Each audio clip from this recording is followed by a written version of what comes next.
Definitely. And kind of funny too, his mom was one of his coaches for basketball. I think it was in middle school or something like that. So it's very interesting. That's a dope insight. You know why? Because I can strongly speak on this. When you're a coach's kid, there's a certain aspect of playing the game the right way that you are brought up to play, just for obvious reasons, but also because I've experienced this coaching my kids, is you don't ever want to act like you're showing favoritism to them or like pushing them to the forefront of the game. And so they learn quickly. If you're being coached by your father or your mother, you learn quickly it's a team. And you're gonna have to play a role. Like it's not about you. If your parent is not, if you're a LeVar and you're like, give my ball to boy, give my boy the ball, that might be different. But I think a lot of kids that were coached by their parents, they have a sense of like of playing right, like trying to fit in with the team because they're aware of it too. Like I don't want to act like I'm getting special treatment. Like I want to fall in and be part of the team. And so maybe that explains why Zion is such a good teammate already. We'll talk more Zion later in the pod, but let's get to the shits from last night. So this game was for, the MVP. These is it. Harden and Giannis. It's come down to these two as Paul George has kind of bowed out here with his shoulder issues. And, so it was an intense battle, man. It was intense. It was the crowd was jumping and it was just a good game, man. But I was really impressed with Milwaukee. Lopez in particular, Bledsoe, and this whole argument. You can go back and forth. You can run the numbers. Shout out my dude on Twitter, Seth the Jew Harden is always picking him. He's my guy. Like we had a little misunderstanding because there's not much. You can't read tone on Twitter. So I'm like, bro, are you trolling me or are you're just trying to get me to say that Harden's good? Like what, stop asking me about fucking Harden, bro. And you know how I feel. And so, the one, here's my argument for Giannis is one, they're the most winning team, but as well as that is there's various reasons why, but his teammates play much more empowered than Harden's teammates do.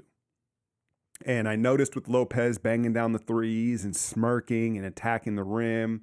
And he's the OG of the team. And for whatever reason, because Lopez is like a surfer boy. He doesn't fit in every locker room per se. You know what I'm saying? Not that he's a bad locker room dude, but I don't think he meshes with some locker rooms. And Giannis has empowered him by letting him talk to, criticize him and be who he wants to be and be, big and bold and shoot the threes. And then Bledsoe really, showing some toughness. Bledsoe, his career could have gone one of two ways. He's had a lot of like kind of crossroads here. And he was bullying. They were kind of bullying the Rockets. And you saw the inbound steal, their transition defense creating turnovers. And then the strategy was, we saw a little bit of it in that Warriors game where they were completely playing Harden on his left side. They were basically opening up the gate to drive to the cup on the right side. But and they're saying, the announcers and some people were saying like, oh man, you're letting him just go right into the lane. But what they were also doing was he wasn't shooting no threes. And so Lopez or their big would rotate over and try to make it a difficult shot. But then Bledsoe or whoever was guarding him after the screen or whatever would trail from behind and attack the shot. And it seemed to disrupt Harden. He only had 23 points on the night. And it was just an impressive performance from Milwaukee, man. It really was. The Chris Paul hit a crossover on this dude, DJ, I think it's DJ Wilson, and made him fall back. And there was one we could talk about later in the night. But to me, like, that was okay. It was great. But if I'm a Bucks fan or I'm a member of the Bucks organization, I like it that the dude, because you don't really get crossed like that unless you're really digging in and trying to D. Yeah, I was going to ask you about that. Like, for the psychological aspect, why do basketball players like crossing cats? What is it that they really enjoy? Is it just embarrassing the fool? Is it the skill set they fell for it? Maybe the trickery? But what gets you geeked up about crossing a dude over, like just watching him slump? Well, ultimately, it's about you're creating space. The game is about creating space for your shot. So that's first, that's the first thing. But then when they fall, then you've bought more time, and then it's the oohing and the ahhing, and it's just it's a psychological it's a psychological trauma that you're putting in the defender's head, right? Like, Yeah. I don't know if I want to really dig in and try and guard this fool. He put me on my butt. Yeah. So, But I like what you're saying though. Like you don't really you know what I'm saying? Like he was truthfully committed to be falling that hard. Like if you're just kind of half-assing it, you're not getting shook like that. You might stumble back or whatever, but if you're really trying to play some D, you will suffer those types of consequences. right, I watch these kids at the rec center all the time come in and play one-on-one. And it's disgusting to me. It's disgusting because they literally they basically back off each other 4 or 5 feet and kind of just like float and play defense. They're almost like playing in a one-on-one zone. Mm-hmm. And I figured it out. I don't think it's because they can't. A lot of these kids are great athletes. Their skills, their handles, everything is super advanced. But they really don't guard each other because I don't think they don't want to get, their ankles taken. And so for the young dude, and he kind of does look like he walks funny, man. I hope I'm saying his name right, DJ Wilson. He walks like a stinky ass little kid, like kind of bow-legged, like these weird, funky looking legs. You look like he just walks like your stinky ass little nephew. So there was an element of goofiness to him, but overall, I just wonder. For the Rockets, I feel like Milwaukee is kind of laid a blueprint last night on how to attack this team in the playoffs. Now, very few teams have that personnel, but and Bledsoe is kind of the key. His physicality, I've seen him bother a lot of guards, man. He might be able to creep onto an all defensive team, and I don't know how consistent he's been. But in the big moments, he really puts he is a nuisance to elite guards. Excellent. And it's funny, you had mentioned some names, Lopez, Bledsoe. I'm going to throw a few others in there. Plumlee, the Morris twins, Jared Dudley. Like a lot of people are probably glad once they get that exodus out of the Southwest in Phoenix. Like if you look at the whole squad of people who've left, they've really had a much greater amount of success elsewhere. So yeah, Bledsoe, when you were talking about his career could have gone a couple of different ways. What did you mean by that? Like, so he came out of Kentucky. I believe he was like the sixth man at Kentucky. You know how loaded they are. A lot of their bench guys ended up becoming like NBA rotation players. And so he was behind Chris Paul with the Clippers. And we saw the potential early on. Defensive, his physical attributes are very unique. He's not really built like a basketball player. And then he suffered some injuries. He finally got out of LA behind Chris Paul's shadow and in Phoenix. And then he had injuries, and then kind of people question his work ethic after he got somewhat of a bag. And then it ended ugly in Phoenix, where he basically wanted out. And there's been questions basically about, is he a good teammate? Is it him, or was it his situation? And Milwaukee just threw him a significant bag here within the season when they didn't necessarily need to do it. It was kind of like a vote of confidence, like headed into the playoffs. Like, look, you're our dude. We believe in you. So I think it was the timing of it was no accident. And so far, he's rewarded them, man. He's rewarded them. He's the one thing I would question with him is his playing style. He's so physical, and again, he's unique. How will it hold up? If I'm not sure the outs of that contract, but moving into his 30s, he's super physical. He likes to bounce. He's kind of relying on athleticism still. But yeah, man, I was very impressed with the Bucks, and I was so impressed, I even forgot about their injury problems. No Brogdon. You saw them struggle a bit with that second unit when Bud, he may need to stagger Bledsoe and Giannis's minutes. If he has Bledsoe and Giannis off the court at the same time, without Brogdon, they looked a little rough. George Hill doesn't really have that juice anymore. And then Mirotic is out, and then the rookie DiVincenzo is out as well with like bone spurts or something. But back to, I know you like we out here in Phoenix, so we've watched up close this team the last 5 years and the fuckery that it's been. yeah. I'm gonna say something here, man. I go to my nightly highlights. I DVR games. I'll watch one game live and I'll DVR one or two that I can later on speed through, and that's how I get through my viewing. And I don't watch Suns games live for obvious reasons. And Yeah, I think I had some tickets and I had invited you, and you were like, "Nah, I can't even really." I was like, man, the parking dog. Come on, man. Like, you know what I'm saying? We could have taken the little train thing. There was lots of options. I was not trying to pay no 15 to go see these fools. It was free. But anyway, you know, I see Devin Booker has 41. Devin Booker has 59. Mm-hmm. And it's kind of like this ticker across the tickers and all the sports things. D-Book, you know, the little fire emojis. And you're seeing all these clips. So I'm like, okay, I see you, Book. I look at the end of the score. These niggas lost by 32 points. Yeah. I don't give a fuck if he scored 80, bro. Like, stop, dude. Like that, I don't like it. And then I look at Ayton's box score, and he had like 9 shots. Yes. There's something wrong there, bro. And I was hearing that they're actually going to get investigated unless they start turning things around, because it seems almost just like a money dump, and the NBA is not really trying to fool with that. But if they keep tanking and they build up the roster, we'll see what may take place. I remember there was some discussion earlier about maybe Zion coming this way or whatever. So I don't know. We'll see what that shakes out. They have some young players. And look, I don't want people to misconstrue this. Devin Booker is an all-star caliber shooting guard or lead guard, right? But the same thing happened in Boston whenever that was 2 years ago with the 70 or whatever he scored. If you turned on that game and you watched him score within the context of how he scored in that game, the game was complete trash. His team was down 25 points the whole time. So like, yeah, he gets buckets, right? But feed your big man. If you want to be, if Phoenix is ultimately where he's stuck at now that he signed the Supermax, you may want to empower your teammates and feed them the ball rather than go for personal glory down 30. Okay.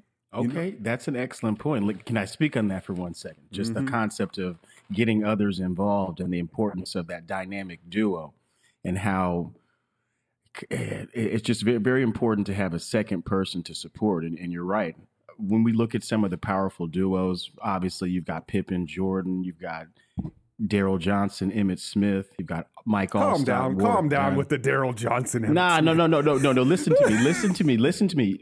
No, I'm saying he's the number one rushing person, correct? If he did not have that lead block, I watched him for years, and I know this is a basketball thing, but I'm just saying, you might scoff at my Daryl Johnson thing, but this nigga was out there laying blocks, bro. He was out there clipping people. He really was. Anyways. No. I agree. Like, you got to find that second person, and you have to empower other people. Yeah, Daryl wasn't necessarily traipsing down. When you go from Pippen to Jordan to Daryl Johnson and Emmett, you know. No. But listen, okay. Any Cowboys fans out there, you'll co-sign to what I'm saying. But yes, 2 dynamic players. So you're saying maybe he's not a standout individually. However, as a tandem, as a group, they are one of the most powerful groups that you can put together if you really investigate it. But it is very important to basically empower other people. There's this thing called the Elite Daily, and they wrote this article about the alpha male and what that truthfully means. And the alpha male, it's probably less than 5% of all mankind if you're truthfully going to put into that contingency. So in order to be that top dog, you have to empower those around you. So for D-Book, you're right. He's got to get it down into Ayton. He's got to definitely create some different areas and go away from that personal glory, because the definition of the alpha male has changed throughout evolution. And there's a lot of interesting factors we can go into. But primarily, I'm just saying, just like Emmitt Smith and Daryl Johnson, Mike Allstott, work done, all these different things, you have to have that 2-man. And that's what's been really missing with the Suns on a lot of levels. Granted, their front office is terrible, but they haven't had a 1-2 punch in a long time. And I guess Ayton was supposed to be that. But if he's not getting the touches and the offense isn't clean, that's what I just noticed. The offense just isn't clean. It's always very ridiculous. But all I'm saying is you need a supportive cast. When you look at the Oscars, that award that you get for best supporting cast member, that's legit. We live in a society that's always so focused on number ones and alphas. So point number one, only 5% of humankind is an alpha. And you could say athletes are that top 5%. So maybe they are all alphas, but you have to have a beta. If you look at hunting strategies, it's not very effective to be a lone wolf. You have to be a pack, and a pack generally is 2 to 3 at the least. So I feel you. I know I'm a Cowboys fan. I know you're a 49ers fan, so you're not going to give me none of that. But do some research. Daryl Johnson by himself may not have been flashy or super athletic, but he laid some hellacious blocks off the corner, and Emmett had tons of cutback lanes as a result of that. So now let's take it to hoops. Cats who were willing to set the screen. I was seeing that Clay really enjoys screens from Bogan. Someone was talking a little bit about that he's very familiar with them. He enjoys them. He feels comfortable with them. So I'm just saying, like, the willingness to do the dirt and get it in, you got to have that cat. And the Suns are missing that on every level. Right. The Oubre Jr. has kind of turned that on, and he missed that game, and it's no coincidence they lost that by 30. But no, I hear you. I'm just giving you a hard time of throwing him in the all-time duo connection. I mean, you could throw Irvin or Aikman or something. But I guess, and I'm circling back around here. We're not produced. We produce our own pod. The one thing that I left out of that Milwaukee Rockets matchup that I wanted to bring up moving forward was didn't love Giannis's threes. Mm-hmm. Didn't love him. I saw him take 2. Now, I was watching Orlando and Miami at the same time because that was for the 8th seed, and that was a physical game that Orlando was coming for that 8th seed, man. And we could talk a little bit about that Bosch thing in a second, but so I saw Giannis take 2 threes, and both of them were like, why are you? He was baited into them. Like one of them, Harden popped one, and he came down. He was like, I'll take one too. And then the other one was they were gapping him, and he was like, oh, word. And he took a couple dribbles, stepped back, and shot it. Mm-hmm. And my only concern is that we haven't seen it. And I think that the chemistry, I think the coaching and everything, the aura around the team will be fine with it. But my concern is in a playoff series, is he susceptible to getting baited into shooting some of those bad shots in second halves of games, right? Because the 3 ball is so prominent, and you see like, so Milwaukee, who may they catch? Let's just say somehow they're playing Detroit. Blake Griffin is now shooting the 3 ball pretty well. Blake comes down and bangs 2 threes. You know what I'm saying? And the crowd's going nuts or whatever. Does he come back down and try to answer with a 3? Because we know the type of competitor he is. And that would be my concern, is that he stays the course and he doesn't get caught up in a one-on-one matchup and trying to match 3s. Play your game. He can get caught up in a one-on-one matchup, but play your game. Go downhill, spin move, and hammer. I really don't think there's a need for him to be shooting 3s, especially step back 3s. Like, anyway, that was my little rant about that, because Milwaukee was impressive, but that had my brow raised a bit extra there. We were tweeting back and forth at the end of that overtime game the other night in Portland, and then damn. Yeah, it was interesting. I always watch them on this little bootleg site, so sometimes it's not always as clean with the streaming. So all of a sudden I heard you on the thing saying, oh, dang. And I was like, oh, what's he talking about? Then all of a sudden I saw it, and it was interesting when you witness a very horrific, tragic, compromised position. I think it was Jared Dudley immediately once they saw Nurk hit the ground. It was Dudley. Yeah. As soon as they saw them hit the ground, all of a sudden he just went into this like post-traumatic stress type shock situation. The whole place got quiet. And it's just interesting people's roles that they take in times of emergency.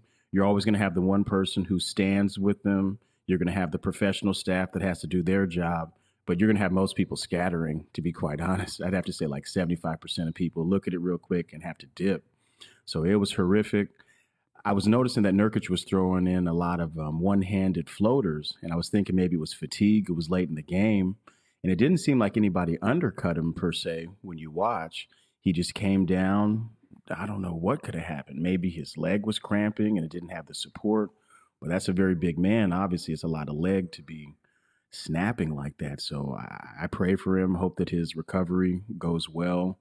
And just surgery is no fun by itself. So I can only imagine resetting the bone and all that type of crazy stuff. But it's just interesting the roles we take during times of emergency. You'll have 1 or 2 people who'll sit next to the body, and you'll have most people scattering. And that's exactly what you saw.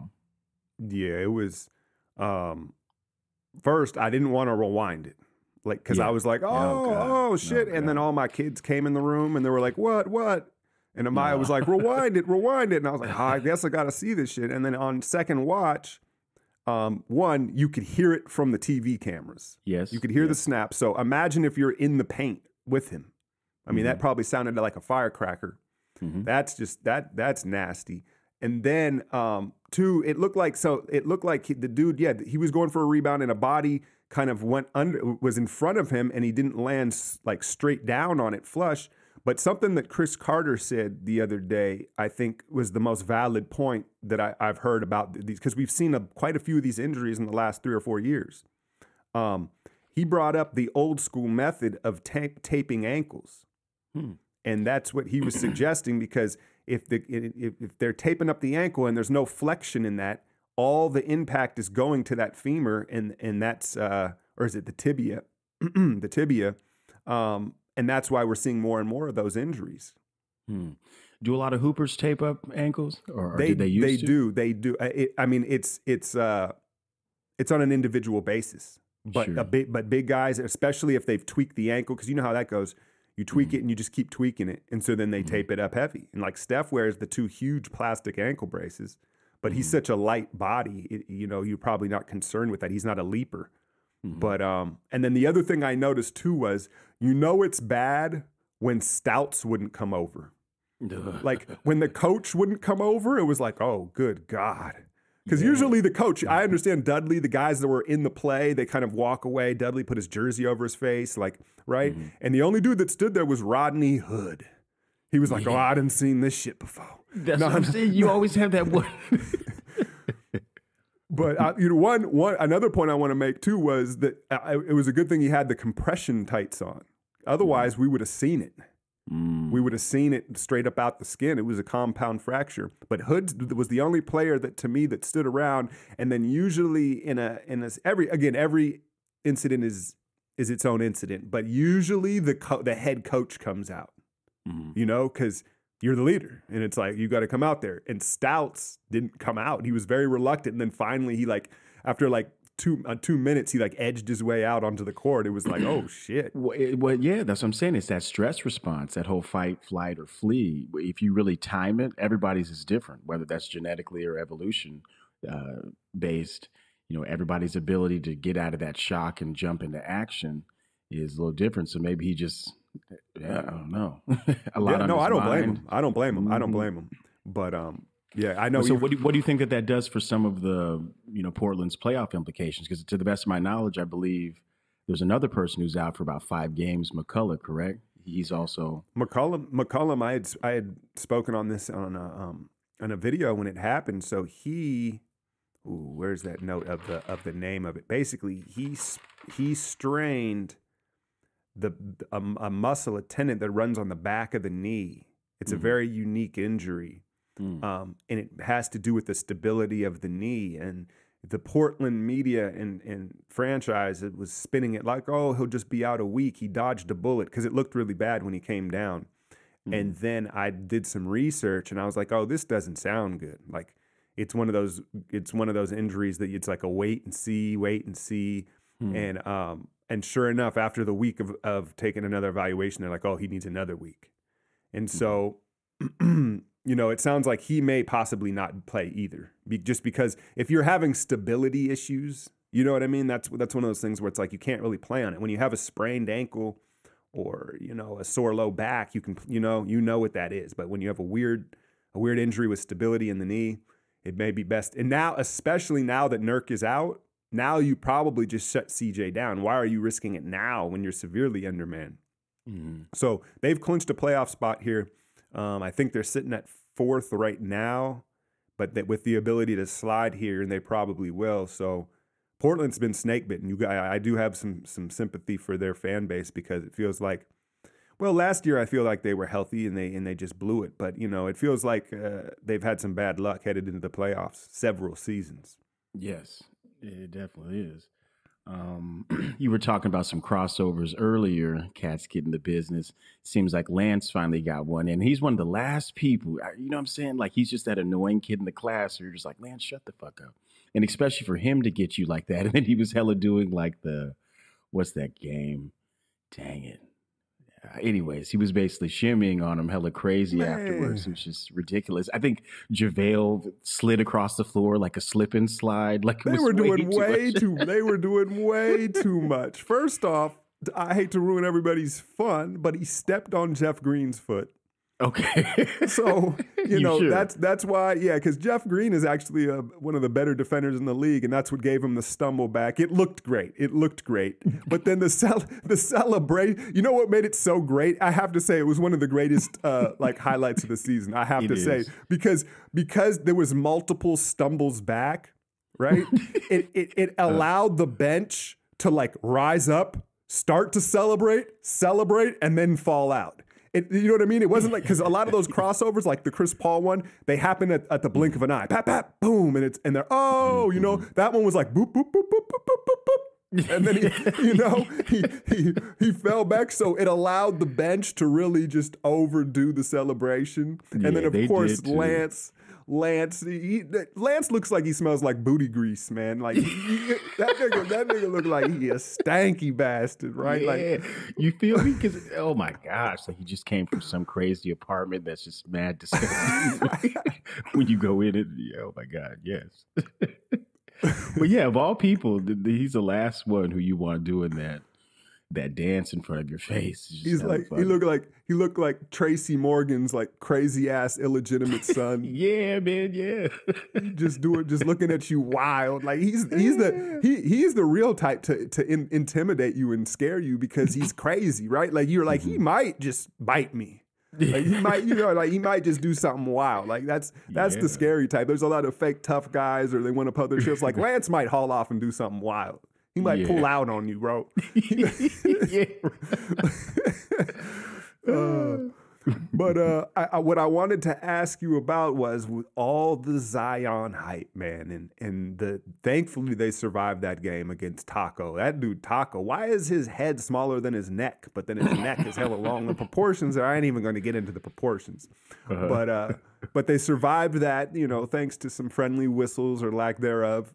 Mhm. Towards the end of that game, because hell, I mean, I want Duke to stay in the tournament. It's must see TV.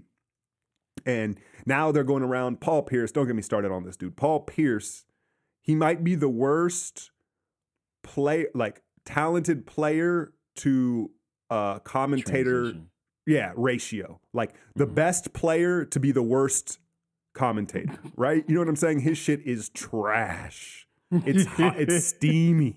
It's steamy, bro. I don't. But anyway, it feels like he doesn't even have a. They're Michelle's like, Paul, what do you think? And he's like, yeah, definitely. And he just like spits out some bullshit. But every now and then he trolls and he says some wild shit. But there's been the talk that Zion, what do you say? Zion's already a top 50 player in the NBA. And then the media circus of everybody took it and ran with it and started talking about it.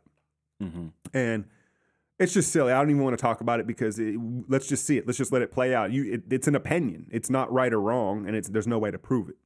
So I'm not going to spend time on that. But what I wanted to ask you about is because this is your field. What would be an educated guess of how he's going to deal with really? He's pushback for the first time. Like Zion hasn't really felt resistance yet. Mhm. And so getting to the NBA level and the hype, he'll probably get $100-something million shoe deal. Yes. I wanted to talk about that, like on a psychological level, perhaps. Yeah, definitely. So when you look at career development, there's a person named Dr. Riley Williams III, who's actually a very prominent black psychiatrist and team doctor. And he wrote this article, and it's called The Next Level Transitioning from College to Pro Basketball. And he has three pretty fundamental points that make a lot of sense that do connect with Zion. So it says this: there are a number of differences between college and professional basketball that can make the transition difficult for any NBA rookie. The first one is most people are going to have difficulties around like the 50th to 60th game mid-season because as a collegiate player, you're playing maybe 30 to 40 games. So when you start getting to the mid-season of the NBA, you have exhausted all of your training and capacity on a lot of levels. You're being asked to go twice as long and do twice as much. So he's identified that most rookies have a slump The in the rookie wall. center. The rookie Yeah, they wall. hit that individual area right there. Also, too, when you've been top dog like you were talking about for a number of years, you have to do what you were talking about before. Maybe that's something that Booker is still struggling with. Who knows how long it lasts, but the willingness to share and get into your role. He says that a lot of players are not prepared in order to play their individual role. So for Zion in particular, he was always praised for strength, athleticism, and jumping ability. And he's got a number of years to where that's going to work for him. But if for some reason he goes up a few times and lands kind of hard and it's not looking the way that he wants it to be, that will definitely be a challenge when your strengths are turned against you. So once he hits that freshman wall, if he can make it over that, that will be excellent. If he can move into his role on his new team and maybe step back from some of the strength and athleticism to prolong his career, that will be a positive for him. And then when you talk about the new women, the new cars, the new people around, I did some investigation. I guess his high school sweetheart is a cheerleader at the school that he went to a while back. Not sure if they're together still, but that's going to be the number one thing too. Because I hate to say it, not trying to be chauvinistic, but there might be some women in this world that have a picture of him already, thinking about, oh yeah, in a couple of years I'm gonna run across him, and maybe he can help me support my family in some fashion or whatever it may be. So he's going to have to dodge a lot of off the court type things, move into his role as a player, and extend his conditioning in a way that will help him to get over that freshman wall. He mentioned that his relationship with his biological father is somewhat rocky. I believe his stepfather, he considers him to be more of a role model. To the best of my knowledge, his mother was a track star. His father was a defensive tackle at Clemson, and his stepfather was a point guard.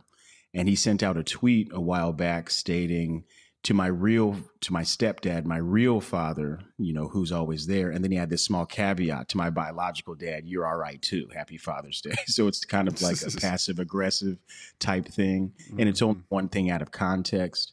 But maybe some of that angry dunking and all of that is, just trying to prove himself or find his role of acceptance. So if he can deal with the acceptance thing and also being compared to the next LeBron and you're top 50, and that can go to your head. So I liked Kobe's statement. We were giving him a hard time, but he was like, you know what? I never allowed the highs to get me too high and the lows to get me too low. I tried to stay in the middle and I felt the most comfortable there. And granted, that's revisionist history. He can tell his story however he wants to now. But he had some lows and he definitely had some highs too. But so to answer your question, if I had to think about his family background, the general things that happen to all rookies having to take their role and get over that freshman wall, I see him being successful. I think that his teammates enjoy his company. He's not really an asshole from what people say. So if he can keep his ego in check, that'll probably be primary step number one. And just to finish up, if any of y'all NBA cats are out there, I've worked with some NFL players, leave the names nameless, but I wonder if cats do go to psychologists or psychiatrists just for, to keep the balance in their lives, because it's very hectic being on the road all the time, taking care of kids, this, that, and the other. So for anyone out there who's an Let's athlete, be real, they ain't taking care of no damn kids. Well, yeah, you're right. I'm just saying, I'm talking not that everybody's shit. Haywood or whatever, but I'm just saying, like, I think professional athletes should seek out mental health professionals, because it would be helpful, right? If you saw somebody twice a year, I'm pretty sure that I know Hayward has, because he's struggling coming back, and that what I'm from this injury, and various people. I think more do than admit it. Yeah, and you've had Love and DeMar talk about their depression. I'm assuming that they've sought help for that. But to answer your point, I'm not sure if that's completely accurate, but I think with his family systems, the natural things that happen to rookies, I do think that he will transition well if he can adopt his role and maybe switch up and realize, this is big boy stuff right now. I'm not going to be able just to be stealing the ball and going coast to coast, because every highlight I see is this nigga has stolen the ball, ran about a whole bunch of feet, and then dunked from the free throw line. That's just not going to be happening. Right. There, that's what I'm saying, because there's going to be some resistance and the hype, and it's more about like what is his confidence level and what's he going to be like. I think it's because you were talking about the 5%. Only 5% of people are really alpha. I think so. If you look at an even distribution curve, yeah. Right. And no, I'm not disagreeing. I think that the percentage is probably higher. You're right, within the professional athlete world, just because of who you've put together.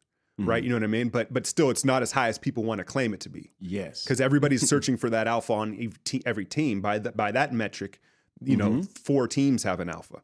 Yep. But I think that Zion may be a natural alpha. And what I mean by that is because you see a lot of guys kind of get anointed into that role. We can talk about Devin Booker right now in Phoenix, right? He is their default alpha because he's their most skilled player. But if you watch Zion, there's kind of a confidence. There's because I've peeped him real closely, and I watched the ESPN Plus. There's a doc series on all of Duke leading into the season. It's I don't even know the name of it. Coach K. It's something, but it's a Blue Devil doc series, and I watched them all come into Duke University, get their rooms, meet each other, go through their preseason and all that. And there's a confidence about Zion where he's all right letting RJ Barrett shine, because Barrett was kind of ball dominant early in the season, and they've kind of balanced that out more. But you can tell he's genuinely happy when his other guys have success. And so, I know it's kind of simplistic to just say, oh, he's alpha, he's beta, but I'm just saying, I think he's more, to me, he appears to be a natural leader, and his confidence seems genuine. So I think that that's going to be key to his success in fighting through the struggles, because there's going to be some struggles. There's going to be some struggles. And ultimately, will it be, we've heard, people are starting to project what is he going to, Charles Barkley, Blake Griffin,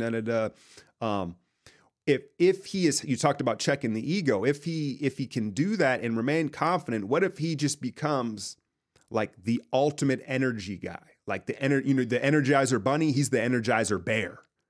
Like, you know what I'm saying? Because I'm not so sure that, and again, this isn't like a groundbreaking take, but I just like, I guess the question is he going to be willing to be the second or third guy on an offensive team and do the dirty work? Because it seems like he has at Duke. He doesn't get the ball as much as it's happening more and more. But if you watch their season, he kind of was the third wheel at times, second, third wheel. And what I say is, right now he seems like that. But you give him $200 million, you know what I'm saying? You give him hella commercials. Whatever city he gets drafted to starts hanging monuments of him. Yeah, then maybe then is he still going to be willing to play Robin to someone's Batman? I got you too. And hopefully his pops, maybe he's salty with his dad for getting his name on the radar for that little investigation. So I just pray that none of that ever comes out later on in his career. I guess his name was brought up in potentially getting some money at the collegiate level, which we know a lot of these dudes do. But so yeah, as for the cheese and the financial aspirations, that definitely can put you into a position to where, well, I made $200 million. I'm a $200 million cat. $200 million cat should have the ball more. And just that little thought right there can snowball and get bigger and bigger. Exactly. And then your willingness to play that role gets smaller and smaller. So I think he's going to be effective. All that flying through the air and this and that, that'll slow down. But you're right. He does seem like he's willing to do the dirty work. And that's, me, I'll never forget. But so did Daryl Johnson. He was willing to do the dirty work. But either way. But in this article, it says, an alpha needs to be a leader that ensures the safety and health of his tribe, or the more modern sense, his family and friends. He's a trendsetter. He's able to influence others easily. That's what I really think is very important, because the alpha has moved away from being biggest, strongest, and even wealthiest to actually humor now is more of a sought after trait in relationships. Intellect is a more sought after, and swag. But all that is really the ability to influence others. So I think that if he becomes a trendsetter and he's able to influence others, whether you do it in a quiet fashion or more of an intense fashion, everyone has that energy to influence on some level. And I do see that with him, that he probably, if he talked, he'd probably listen, even if he was a young buck. Because Drake was wearing his jersey. I mean, you know what I'm saying? So, I mean, like, he's credible. I mean, you're right. Anybody could buy somebody's jersey. But I'm just saying, like, well, you tell me, you're a vet in the league, and this young rookies come in. How will the vets treat him, do you think? Are they going to allow him? Are they going to empower him to do what he does to help them? Or are they going to see him as a threat? So maybe that's another aspect as well. That's in part, I think, what's appealing about him, because people, the argument for people that are saying, I don't know, for me, it's always been the body and the health. But the argument is you want to play with him. The vets are going to have no choice, because they're going to be doing their thing. They're going to miss a shot. He's going to come in and tomahawk rebound. He's going to come and tomahawk spike that shit back in. The crowd's going to go nuts. Then he's going to go back down the other end and pin something on the backboard. And it's like, okay, because he can make effort plays. And that's what strikes me, is I think if he's struggling offensively, he's got to play in an up-tempo system, I think, initially, where they're playing faster, right? You don't want to get into too much of a half-court game. But if he's struggling initially offensively, they're gapping him, he's missing threes. I think, and this is a trait that I look for in players, is when you're struggling, does that make you play harder? Because I hate when dudes struggle and they hang their head and then they start dogging it. And a lot of good players are guilty of that. Steph Curry, LeBron. Exactly. There's a lot of good dudes. Harden. I mean, so we're talking MVPs that do this shit. I really like the guys, and people have thrown the Draymond comparison out there because he's kind of a utility tweener. But like one trait that Draymond has that makes him special is like if he airballs a three, you better believe he's going down on the other end and stripping the ball or scrapping for a rebound or blocking a shot. Like it makes him play harder when he struggles. And I like that trait, and I think that that's what we're going to see from Zion. I really do. Nice. Yeah, I wish him success, man. I think out of all of the people that we've come across in the drafts more recently, he's definitely a standout, and I wish him a lot of success. But it's not going to be easy. It's difficult. Same thing happened to my sister on some levels. She was valedictorian, this, and that, and the other. Then she went off to Stanford, and she said her very first day, she kind of cried like a bitch because she realized, like, everybody's valedictorian. Nobody cares about you. You're not special anymore. So it's just kind of an interesting situation. I think what'll help him too is we talk about him accepting a role, is because he's capable of making these jaw-dropping plays. Right? Like when he makes his plays are loud. Everything he does is loud. Even just getting a simple rebound, you're like, my God. You know what I'm saying? And so I think that feeds the ego enough where, like, let's say like Ja Morant or one of these other guys, RJ Barrett, like they're going to want to massage the ball. They're going to want to handle. They're going to want to hit a crossover, a step back, right? They're going to need more ego boosts throughout a game. Zion may only take 8 shots, and 4 of them are going to be on SportsCenter. You see what I'm saying? So that may help him be fine in a lesser role offensively. But yeah, man. And you talk about that Duke documentary was interesting, watching them walk around the campus of Duke, and these dudes. Duke has kind of changed the type of player they've recruited of late, and I'm willing to venture that Zion has changed the gait of several young ladies at Duke. But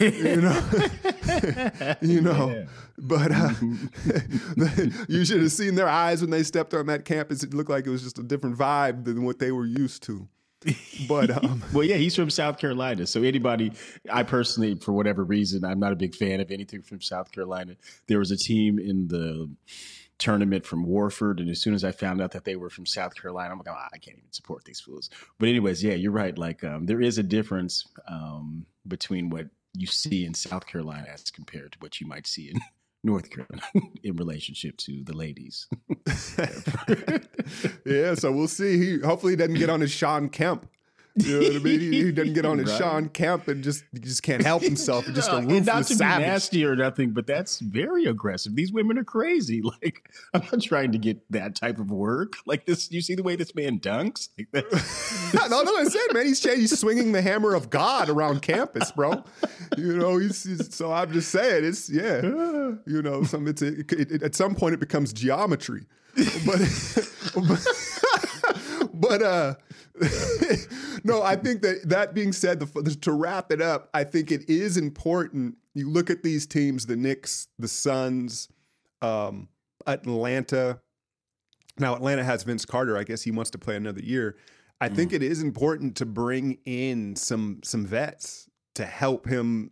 I just don't know what his circle will be. Now all these guys have a team, and we'll have to cover this on the next one. But the Lonzo, the Ball breakup, and all that stuff, and you know, these guys, these young stars that come in the league, they have handlers, they have management, and they have like a squad, and so he needs to surround himself with some guys that can help him navigate becoming, you know, one of the most famous athletes out the gate in his pro career. Yeah, don't do the Sean Kemp thing. You're right. That would be a tragic story. That would not I can't miss. Yeah. Put the ball in the hoop, baby. All right, y'all. We out of here. We out.